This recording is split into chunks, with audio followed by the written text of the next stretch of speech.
So before the video starts, I just want to say I'm pretty new to the whole YouTube thing, the editing and whatever.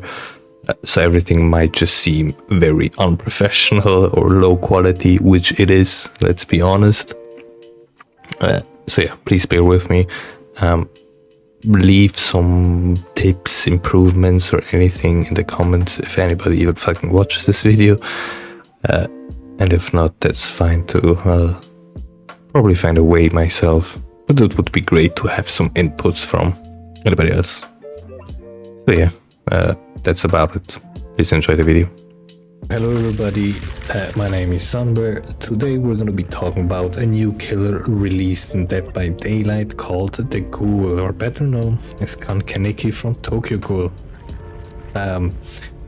Yeah, today we're just gonna go over his add-ons, his perks, his kit, and then some tips. So it's really just a full-on beginner guide for people that are either new to the game or new to the killer. I'm pretty sure it will have some tips in there for players that have been playing this game before, you know, this new patch or whatever.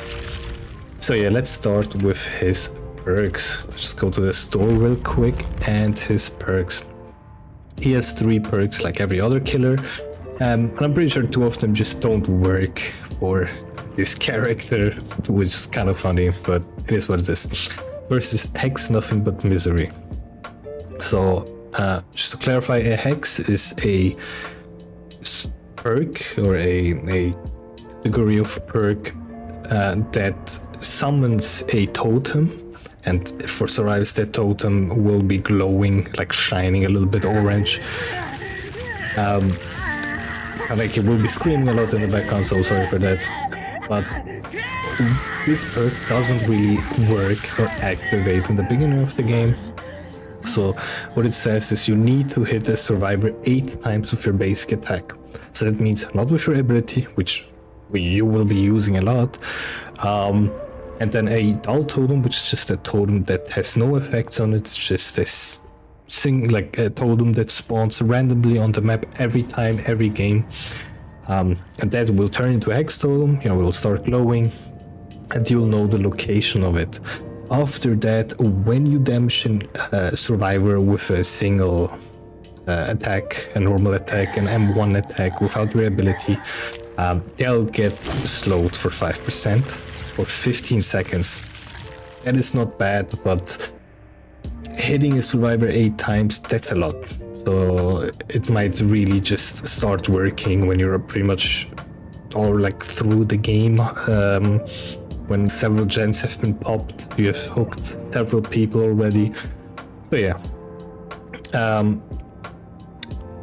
Another thing is, when the hex totem spawns, the survivors can find the hex totem and destroy it, and then you will have to restart all over again, which just makes it worse as well. So the second, let me just switch real quick so it doesn't scream that much. Second perk is Forever Entwined. When a survivor takes damage, gain 1 token up to 8, and then for each token you're just getting a little faster when you pick up a survivor, hook a survivor, blah blah. This is pretty decent, like it works with Kaneki. It's just when they take damage, which you will be damaging a decent amount of people. So yeah. And the third perk is None Are Free, and that's when you hook a survivor for the first time, you gain 1 token up to 4, obviously. For survivors, you hook them all once, and then at the end, when all generates have been completed, every pallet and window will be blocked for 16 seconds. Once again, not a bad perk, and 16 seconds doesn't seem that long, but it can be quite detrimental. So yeah. Anyways, I'm not gonna equip any perks. Let's just go to the add-ons real quick. A lot of them aren't that important. Let's just be honest. He has 2 iridescent, several very rare green add-ons, yellow, and we'll get to all of them. What this one does, the eye patch, is just on your 3rd leap, which does sound kind of confusing if you don't know the power. We'll get to that. On his 3rd leap, he will just destroy the pad that he leaps over. Personally, I don't find that great. It's not bad by no means, but it's just way too situational. Yamori's mask is when you hook a survivor while you're in your enraged mode, every survivor will start screaming and reveal their location. This is a pretty good perk. It just is free info you're getting, so you can't complain about this. When you use your ability and you leap on like through a window, for example, all survivors will be marked, or all survivors that have been marked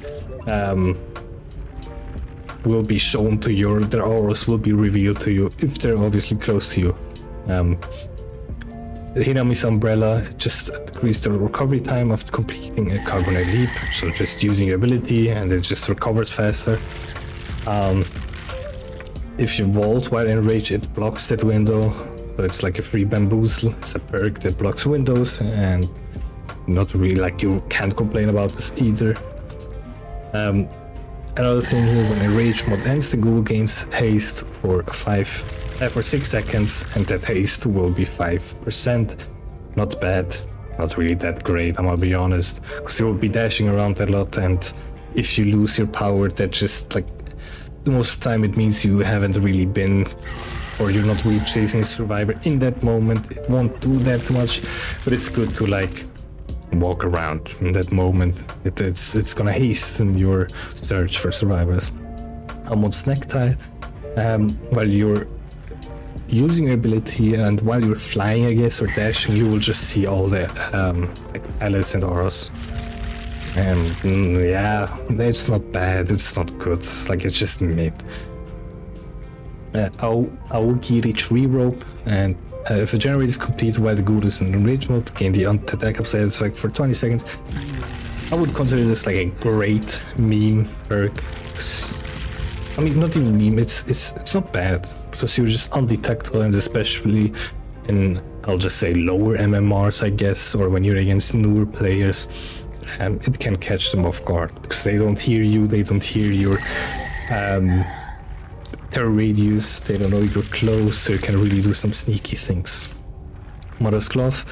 Upon removing Cognitive marks, survivors suffer from the exhaust that's effect for 15 seconds.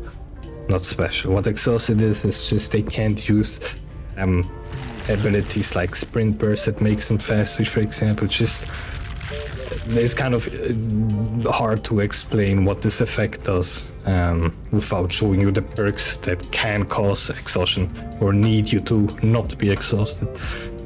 The Red Spider Lily. While in rage mode, basic attack inflicts a wave of damage that's for 60 seconds.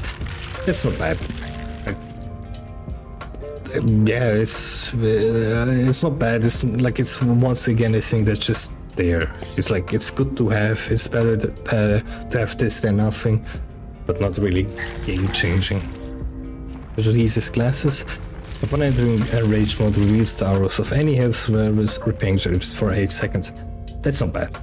Once again, it just shows like it's free info you're gonna get, and who's gonna complain about that? Increase the cognitive reach by 2 meters. Bloodstained handkerchief. This is, in my opinion, one of the best add-ons. Yes, 2 meters doesn't seem much, but my god, this killer just feels so much better with this. Like so much better. Sec. Broken Chain. Decreased cognitive leap cooldown by 35% when not enraged. Once again, not bad, but the main issue is you want to be enraged as much as possible, so this might just seem a little, useless. Hideous headphones. Survivors affected by Kaneki are inflicted with the Oblivious Stars effect. Once again, not bad. Oblivious is just they, like it says, they can't hear or be affected by the terror radius of you, so you can just do some sneaky things with it. Kaneki's satchel. Increase speed of the third consecutive cognitive leap by 30%.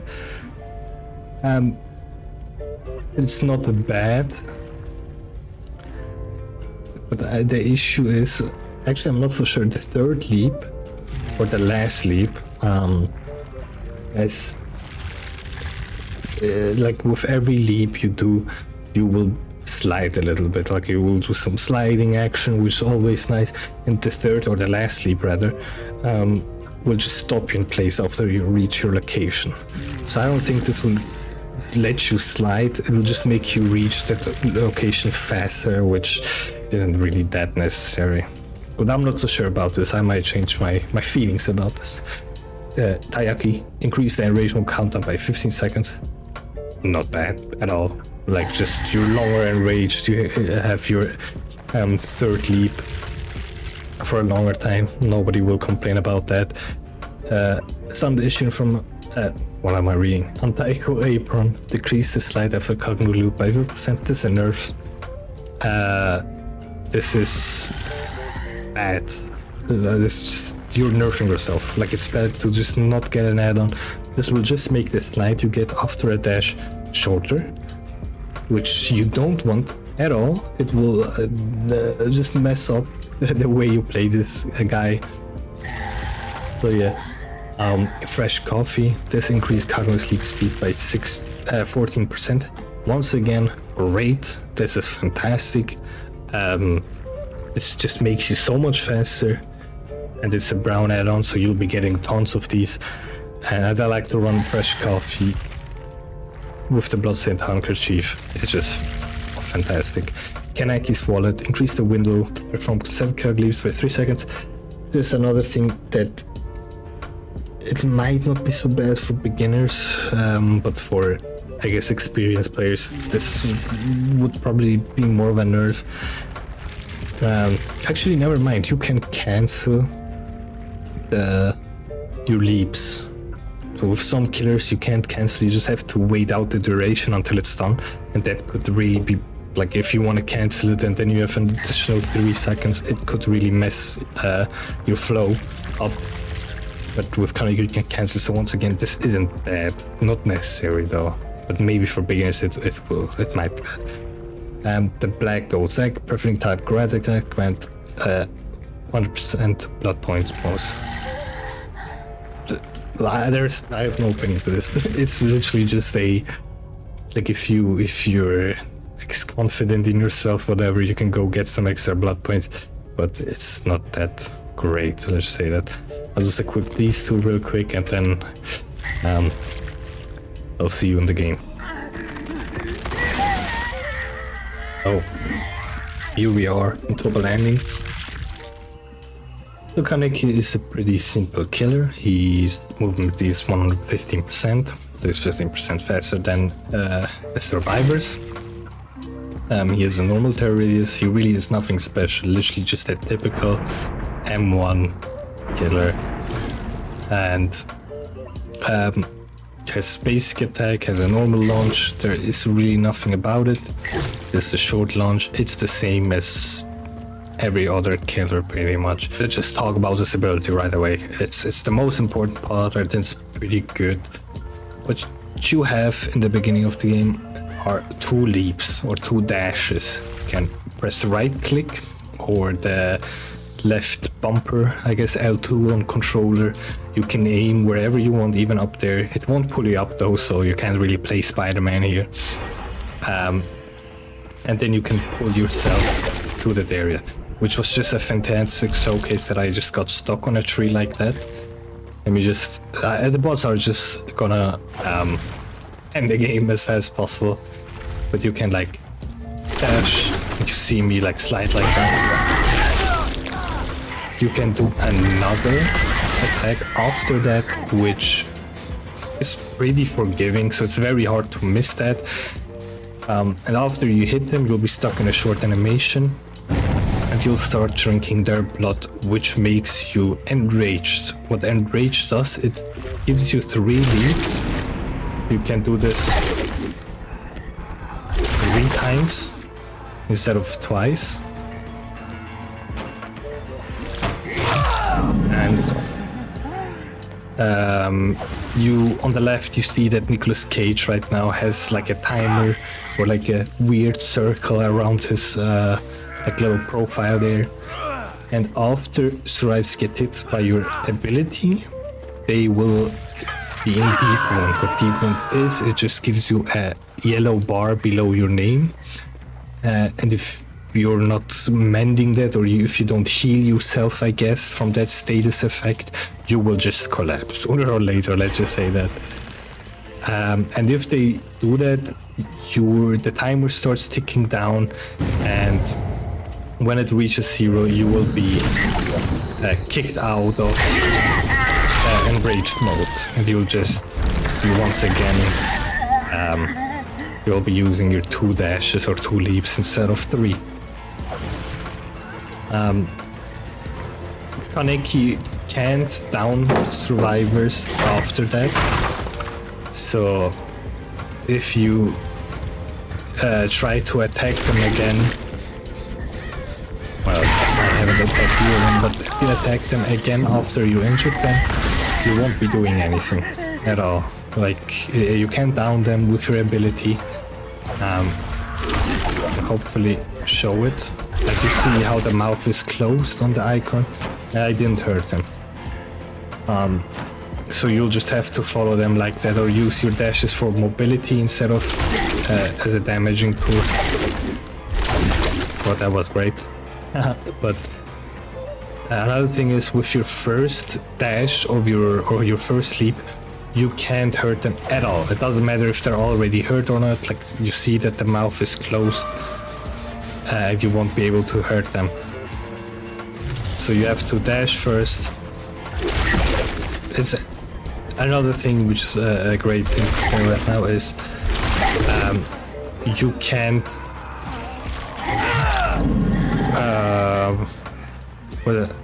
oh, you're right, if you're too close to a wall, for example, you won't be able to dash. The prompt doesn't show, and if it does, you won't dash, it will just stop you pretty much. It will remove all your momentum you have. So yeah, it's pretty much how this killer works. Some tips that I can say is, people really underestimate the way this killer works after he already injured you. You see how forgiving the hitbox is there, and now allows you to think, hey, now he can't really do much against me with his ability, but you are incredibly fast and you can insta-cancel it after you leap, which will be faster obviously than just chasing them normally.